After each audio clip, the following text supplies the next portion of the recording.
It is March 24th, 2011, and this is the SC Center.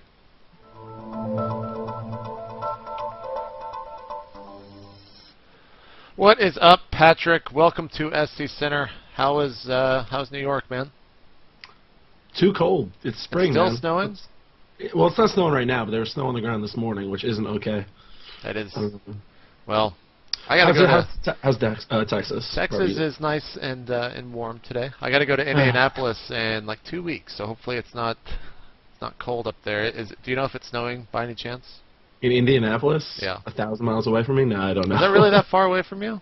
It's pretty far. Oh, shows what I know. Geography was never my strong suit in school. Let's start talking about Starcraft, since that is what SC Center is all about. And man, we have a lot to talk about last night. We're not going to spoil the last match, though, Patrick, so don't say who won. I do have the 2 players there, but I want people to go pay the $5 to go watch these games because they were incredible. Last night for the GSL Team League was awesome between Incredible, Miracle, and Slayers. And did you watch the entire thing?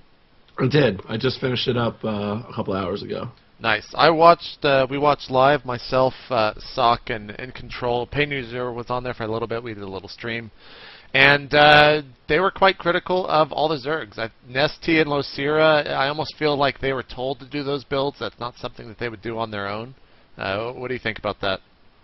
I don't remember the builds. What did they do that they thought they were supposed to do? On Crevasse, Losira did like a weird Baneling bust when we saw a Forge first type build from Alicia there with the rocks, and he lost like 6 or 7 lings trying to kill the rocks. It was a really weird game. And then Nesty, what did Nesty do?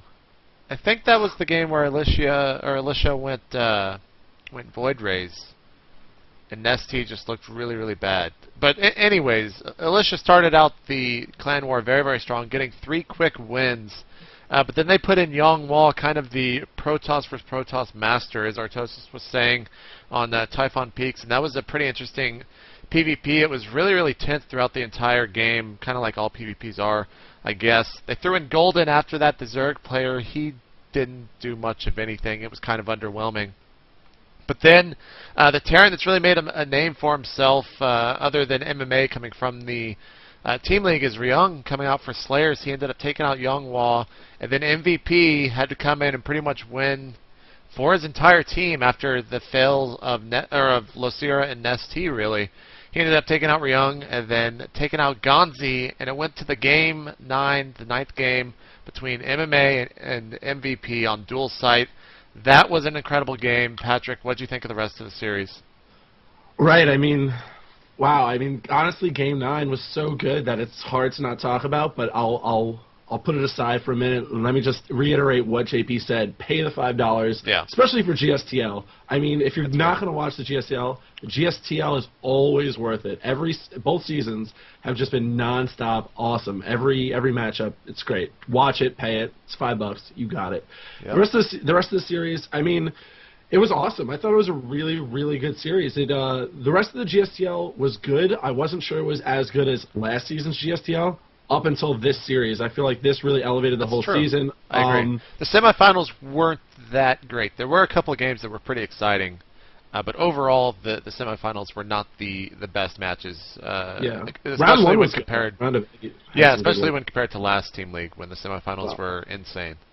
Yeah, I agree. And this, I mean, I won't spoil, but I mean this today, all the players who won, I am a fan of. I mean, with these teams, I'm a fan of a lot of the players, so it was easy. But I was just pleased with every single game, even when they were all good. Golden, even when you said like Golden was kind of like but I was still kind of pleased with the way it went because the guy who earned it won it, and it was still fun to watch. I mean, without spoiling the last game, it was a great series. It was awesome, even without the last game, which was fantastic. How about those battle cruisers in the MVP versus run game on Crossfire? That was ridiculous. I couldn't believe. I still haven't wrapped my head around the new patch. So like when they were just those things are fast as shit, man. What? That's going to become like, I think we're going to start seeing BCs a lot more in a lot of matchups because those things were fast as shit. I was so surprised to see how fast they were. I loved battle cruisers in Brood War when they were the trump card in TVT's times, and that was really awesome to see. So I mean, it's great. I love that they can be whipped out and be super powerful now because they can go anywhere because of their speed. Overall, I mean, I loved it. There was a little bit of drama too in the. I think it was the Gonzi match with MVP. Did you happen to catch that, or did they take that away in the VODs? Oh, your webcam. What happened? So basically what happened... Wait, they took it away.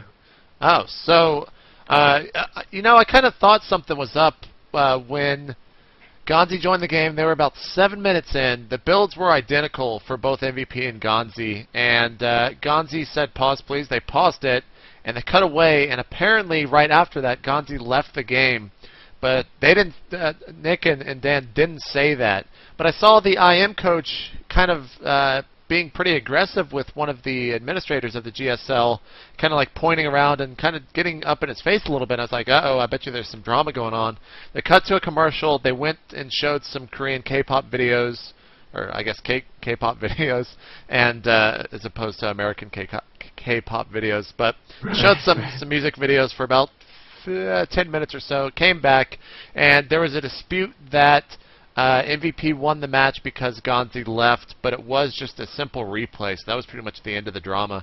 But it didn't matter because MVP just went 5 racks all in with Marines and just beat the shit out of Gonzi going into game 9 with MMA. What happened in the VODs was they came back and they mentioned that the 2 players might be feeling a little off because of the long wait, and I was like, what long wait? Oh. Yeah, but it's not a surprise that they would do this, especially after their 1984 shit they pulled with Jinro saying I could hear something, and all they did was the little cut where it was like, oh, the hour hand on the clock just turned.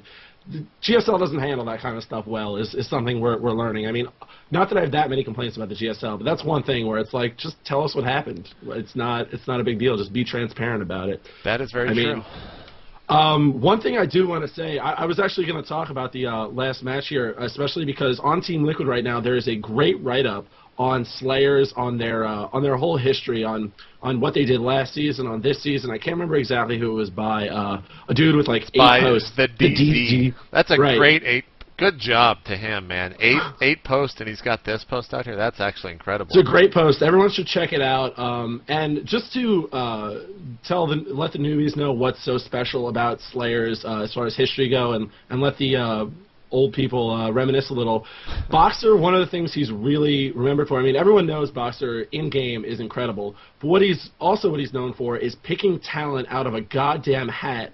In Brood War, he picked I Love Uv out of nowhere, and I Love Uv became the most dominant player of all time during his peak. It was incredible. And then he also formed SKT